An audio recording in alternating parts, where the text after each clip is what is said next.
ሴትን በፍቅር የሚያሳብዱ 5 የብልጥ ወንዶች ድርጊቶች።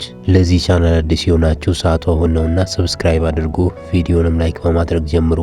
አንደኛ፣ መቀመጫዋን አልፎ አልፎ ያው። ይሄ በሰውነቷን ጭምር እንደተማረክ ያሳያል። ነገር ግን ዝም ብለህ ማፍጠጥ የለብህም፣ ምክንያቱም ለብልግና ብቻ የምትፈልጋት ይመስላታል። አልፎ አልፎ ማየቱ ግን በጣም ትልቅ ተጽዕኖ አለው። አንዲት ሴት አካላዊ ውበት አላት ብሎ ማሰብና ያንን በግልጽ ማድነቅ ፍጹም ተፈጥሯዊ ነው። ነገር ግን ይህንን እንዴት መተግበር እንዳለበት ማወቅ ብልህነትን የሚጠይቅ፣ በመሃላቸው ያለውንም መሳሳብ ከፍ ከሚያደርጉ እጅግ ወሳኝ ከሆኑ ስልቶች አንዱ ነው። አንዲት ሴት ውብ የሆነ አካላዊ ቁመና ሲኖራት ወንዱ ያንን አስተውሎ በአጭርና በሰከነ እይታ መመልከቱ በሷ አእምሮ ውስጥ ትልቅ ተጽዕኖ አለው። በአካሏ በእጅጉ እንደተማረክና ውበቷ እንደሳበ በጸጥታ እየነገርካት ነው። ሴቶች በአካል መፈለጋቸውን ማወቅ ውስጣዊ ሴትነታቸውን ስለሚያነቃቃው በራስ መተማመናቸውንም በእጅጉ ይጨምረዋል። ለዚህ ነው ብዙ ጊዜ ስለሚለብሱት ስለሚቀባቡት ጭምር በጣም የሚጨነቁት። ነገር ግን ዓይንን ሳይነቅሉ መመልከት በሴቷ አእምሮ ውስጥ ፍጹም አሉታዊ ስሜትን ይፈጥራል። ይህ ሰው ለብልግና ፍላጎቱ ብቻ ነው የሚያየኝ፣ አያከብረኝም የሚል ስጋትና የመከላከያ ግድግዳ እንድትፈጥር ያደርጋታል። አልፎ አልፎ ስታየው ግን ሁሌም በውበትሽ እንደተማረኩ ነው የሚል መልእክት ያስተላልፍላታል። ጤናማ ግንኙነት ውስጥ ሁለት ነገሮች በአንድ ላይ መጓዝ አለባቸው፤ የወንድነት ፍላጎትና ሰብአዊ አክብሮት። አልፎ አልፎ በሚደረግ ጥንቃቄ የተሞላበት እይታ ሴቲቱ ለብልግና ወይም ለወሲብ ብቻ የምትፈለግ ተራ ነገር ሳትሆን እንደ ሴት ውበቷ የሚደነቅላት ውድ ሰው መሆኗን ትረዳለች። ይህ ደግሞ በሁለታችሁ መካከል ያለውን ኬሚስትሪ ያለ አላስፈላጊ ውጥረት እንዲቀጣጠል ያደርጋል። ይህ ድርጊት በሳይኮሎጂ ውስጥ ሴክሹዋል ቴንሽን ወይም የስሜት መነቃቃት ውጥረት ይባላል። ነገሮች በሙሉ በግልጽ ሲወሩ ስሜቱ ሊቀዝፍ ይችላል። ነገር ግን በአጭር እይታዎች የሚደረግ ድብቅ አድናቆት በአእምሮ ውስጥ ትልቅ የማወቅ ጉጉትን ይፈጥራል። አፍን አውጥተህ መቀመጫሽ ሰውነትሽ ያምራል አላልካትም። አይኖች ግን በድምፅ አልባ መልእክት አድናቆቱን እየገለጸላት ነው። ይሄ ደግሞ ለእሷ የተለየ ስሜት ይፈጥርላታል። ለብቻዋም ስትሆን እይታን በፍጹም አትረሳውም። ሴቶች የሚጠሉት ዝም ብሎ የሚያፈጥባቸውን ወንድ እንጂ በእንደዚህ አይነት ጥበብ በተሞላበት መንገድ የሚያይን ወንድ በእጅጉ ይፈልጉታል፣ በእጅጉ ይወዱታል። ሱስ ነው የሚሆንባቸው። ሁለተኛ፣ እጇን አትጨብጥ፣ ቅፍ አድርገህ ሰላምታ ስጣት። አንዲት ሴት ሰላምታ ለመስጠት እጇን ዘርግታለች። አንተ ግን ያንን የተለመደ የርቀት ሰላምታ ሰብረህ ተረጋግተህ ቅፍ አድርገህ ሰላምታ ስጣት። በዚያች አጭር ሰከንድ ውስጥ በአንጎሏና በስሜቷ ውስጥ ግዙፍ የሆነ የስነ ልቦና ማዕበል ይፈጠራል። ይህ ድርጊት ሴትን በፍቅር ከሚያሳብዱና አእምሯን ከሚቆጣጠሩ እጅግ ኃይለኛ ስልቶች አንዱ ነው። የሰው ልጆች ስነ ልቦና ውስጥ እያንዳንዱ ሰው ዙሪያውን የሚከልልበት የማይታይ የርቀት ገደብ አለው። ከማያውቁት ወይም ከተለመደ ሰው ጋር ሲሆን የርቀት ሰፊ ነው። እጇን ዘርግታ የርቀት ሰላምታ ትጠብቅ የነበረችው ሴት ወደ እቅፍ አስጠግተ ሰላምታ ስትሰጣት ያንን የጥንቃቄ ግድግዳ በድፍረት ሰብረዋል ማለት ነው። ይህ ድፍረት በሷ አእምሮ ውስጥ ይህ ወንድ የተለየ በራስ መተማመን አለው፣ ከኔ ጋር ሲሆን ምንም የሚፈራው ነገር የለም የሚል ግርማ ሞገስ ይሰጥሃል። አንዲት ሴት በድንገት ከጠበቀችው ውጪ አካላዊ ቅርበት ሲገጥማት በአንጎሏ ውስጥ ስሜትን የሚቆጣጠረው ሊምቢክ ሲስተም በከፍተኛ ፍጥነት ይነቃቃል። በሰውነቷ ውስጥም ኦክሲቶሲን በመባል የሚታወቀው የፍቅርና የቅርበት ሆርሞን በድንገት ይለቀቃል። ይህ ሆርሞን የደህንነት የመሳብና የመጣበቅ ስሜትን ስለሚፈጠር በቅጽበት ከንቱ የነበረው ሰላምታ ወደ ጥልቅ ስሜታዊ ትስስር ይለወጣል። በዝግመተ ለውጥ ስነ ልቦና ውስጥ ወይም ኢቮሉሽነሪ ሳይኮሎጂ መሰረት ሴቶች በተፈጥሯቸው ሰፊ ትከሻ ባለው ደህንነት ሊሰጣቸው በሚችልና ጠንካራ በሆነ ወንድ እጅ ውስጥ መገኘት ይወዳሉ። የእጅ መጨባበጥ መደበኛ ሰላምታ ነው። ነገር ግን እቅፍ ግን የጥበቃ የባለቤትነትና የቅርበት ምልክት ነው። በእቅፍ ውስጥ ስታስገባት ውስጧ የሚሰማው የጥንካሬና የመጠበቅ ስሜት ፍቅሯን በእጅጉ እንዲቀጣጠል ያደርገዋል። ይህ ድርጊት ከተፈጸመ በኋላ ሴትዮዋ ከስብሰባ ወይም ከተገናኛችሁበት ቦታ ስትመለስ አእምሮዋ ሌላ ነገር ማሰብ ይከብደዋል። አንተ ስታቅፋት ያንን እቅፍ በእጅጉ ትፈልገው እንደነበር በዚህ ልታውቀው ትችላለህ። በቀጣዩ ቀንም ይህንኑ ሰላምታ እንድትደግም ውስጧ ይፈልገዋል። ሶስተኛ፣ እዚህ ከተማ ውስጥ አንቺን የሚመስሉ ብዙ ሴቶች አሉ። ደግሞ ለምን እንደሆነ አላውቅም፣ አንቺን የሚመስሉ ሴቶች ሁሉ ይወዱኛል በላት። ይህ ንግግር ትኩረቴን የሚስቡ ሌሎች ሴቶችም አሉ የሚል መልእክት ያስተላልፍላታል። ኩራቷንም በእጅጉ ይቀንሰዋል። አንዲት ሴት በራሷ ሐሳብና ኩራት ውስጥ ተወጥራ እንዳትቀር አንዳንዴ ትኩረቷን የሚፈታተን ስልት መጠቀም ያስፈልጋል። ይህ አረፍተ ነገር በጨረፍታ ተራ ቀልድ ወይም ማውሪያ ሐሳብ ሊመስል ይችላል። ነገር ግን ከጀርባው ጥልቅ የሆኑ የስነ ልቦና መልእክቶችን ይዘዋል። አንዲት ሴት እጅግ ውብ ስትሆን ወይም ብዙ ወንዶች እንደሚፈልጓት ስታውቅ በውስጧ ከፍተኛ ኩራት ይፈጠራል። እሱ እኔን በማግኘቱ እድለኛ ነው፣ ዘወትር እኔን ማግኘት ይሻል በሚል ፍጹም የጥገኝነት ወይም የቁጥጥር ስሜት ውስጥ ትሆናለች። ታዲያ እዚህ ከተማ ውስጥ አንቺን የሚመስሉ ብዙ ሴቶች አሉ።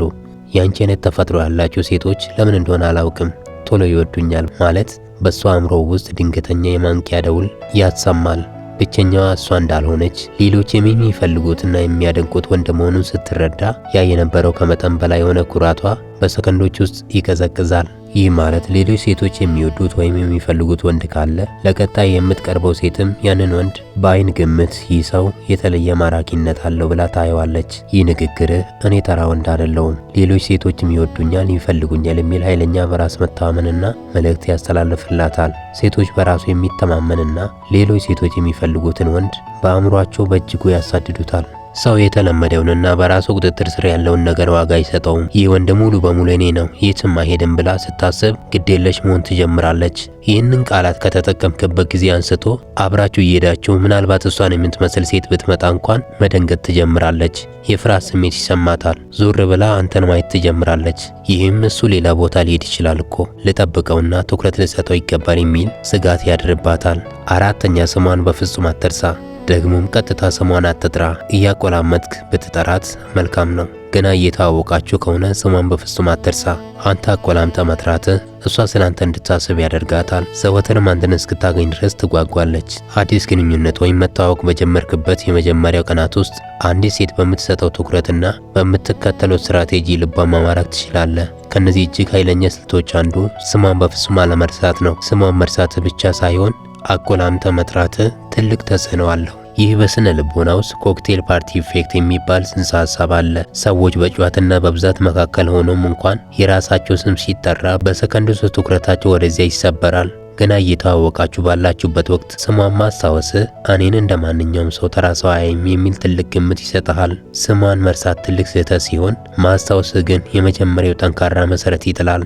አቆላምጠ መጥራት ደግሞ እሷን በጣም ወደ አንተ ያቀርባታል፣ ነፃነት ይሆናታል። ስሟን በደንብ ብታውቀውም በመካከላቸው ግንኙነት ላይ ተመስርተ ልዩ ቅጽል ስም አውጥተህ ስትጠራት በመካከላቸው ያለው ርቀት በእጅጉ ይጠባል። ሁኔታው ሙሉ በሙሉ ይቀየራል። መደበኛ ስሟ በሁሉም ሰዎች፣ በቤተሰብ፣ በጓደኛ፣ በስራ ባልደረቦች የሚጠራ ነው። አንተ ግን ለየት ባለና ከሌሎች በተለየ በማቆላመጥ ስም ስትጠራት በሁለታችሁ መካከል ብቻ የሚኖር ምስጢራዊና ጥልቅ የሆነ የቅርበት ክልል ይፈጠራል።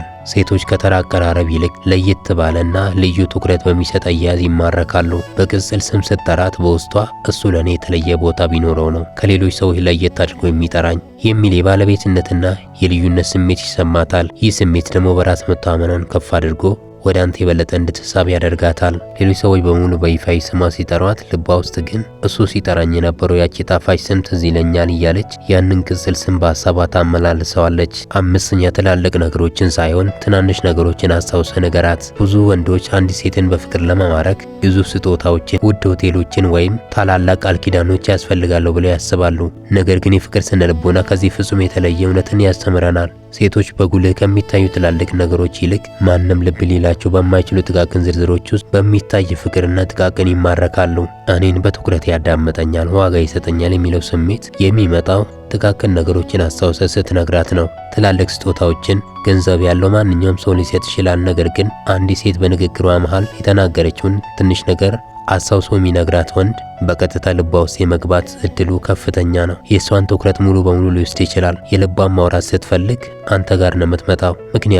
ምክንያቱም ትናንሽ ነገሮች እንኳን ሳይቀሩ አያመልጠውም፣ በትክክል ያዳምጠኛል ብላ ስለምታስብ ነው። ይህ ድርጊት በእሷ አእምሮ ውስጥ ይህ ሰው ባያወራም ከልቡ ያዳምጠኛል፣ የኔ ቃል ለሱ ዋጋ አለው የሚል ጥልቅ የክብርና የፍቅር ስሜት ይፈጠራል። ትላልቅ ነገሮች በአንድ ጊዜ ድምቀት ይፈጥሩና በጊዜ ሂደት ይረሳሉ። ነገር ግን ጥቃቅን ነገሮች ለምሳሌ መንገድ ላይ በትራፊክ በኩል ስታሻገራት፣ ፊቷ ላይ የወደቀውን ፀጉር ስታስተካክልላት፣ ወይም የልደት ቀኗን እንደ ተራ ቀን ሳይሆን እንደ በዓል ስታከብርላት፣ ይሄ በሁለታችሁ መካከል ከፍተኛ የሆነ ስበትን ይፈጥራል። ያልተጠበቁና ቀላል የሚመስሉ ድንገተኛ ፍቅራዊ ድርጊቶች አእምሯን ይወሩታል። ካንተ ጋር ከተለያየችን በኋላ እንዴት እንደዚህ አይነት ነገር አስተዋለ? እኔ ረሳ መስሎኝ ነበር። ነገሮችን የማስታወስ ችሎታው በጣም ከፍ ያለ ነው። የሚገርም ሰው ነው በማለት በውስጧ በፍቅር ታመላልሳለች። ሴቶች ለምን በትናንሽ ነገሮች እንደሚደመሙ ታውቃለህ? ለትናንሽ ነገሮች ማንም ቦታ አይሰጣቸውም። እነዚህ ጥቃቅን የሚባሉ ነገሮች በእቅድ የሚደረጉ አይደሉም። ከውስጥ የሚመነጩ ቅጽበታዊ ናቸው። ከዚህም የተነሳ በሴቶች ዘንድ ተፈላጊ ናቸው። ሴቶች የሰውን ተፈጥሯዊ ባህሪ የማንበብ ከፍተኛ ችሎታ አላቸው። ትናንሽ ነገሮችን ስታስተውልና ስታደርግላት በተፈጥሮ ራሱ ሩህሩህና አሳቢ ነው ብላ በግንዛቤም ሆነ በስሜት ትወድቅብሃለች። እስካሁን ስለተከታተላችሁኝ አመሰግናለሁ። በድጋሚ ለዚህ ቻናል አዲስ የሆናችሁ ሰዓቱ አሁን ነውና ሰብስክራይብ አድርጉ፣ ቪዲዮንም ላይክ አድርጉ።